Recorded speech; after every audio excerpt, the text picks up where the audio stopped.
Oasis TV, bringing you a world of programming. Science then, and pretty much still today, didn't want to engage with consciousness. It didn't know what to do with consciousness. And science had ignored it. And for very good reasons for its own part. I mean, firstly, you can't measure consciousness. You can't weigh it. You can't put a ruler up against it. You can't time it. It doesn't fit into the things that science likes to get hold of and measure. You can't put numbers against consciousness. Also, science wants to be objective. It wants to look at the objective world. Consciousness, the very essence of consciousness, it's subjective. And science tries to get rid of all that subjectivity, which is so variable and you can't control it. And thirdly, the universe, according to modern science, seems to work perfectly well without any need for consciousness. So it doesn't need to engage in it. We can understand atoms and living cells and what's happening out in space. Everything works pretty well without having to explore consciousness. So there seems to be no need for science to explore consciousness.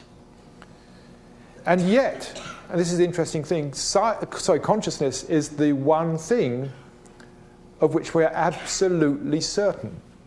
And we can doubt everything else. I mean, right now, who knows? It could be your brain was plugged into some virtual reality machine which was giving you this experience. You know, we could all be sitting in the Matrix.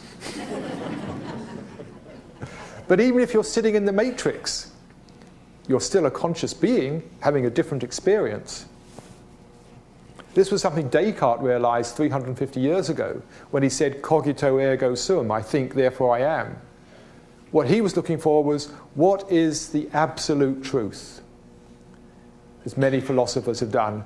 And he suddenly realized that whatever is absolute truth has to be beyond any doubt whatsoever.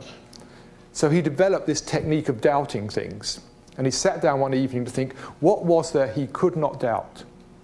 And he started doubting his own thinking, he started doubting philosophies, he started doubting what he was feeling. He even got as far as doubting he actually had a body. That could be an illusion.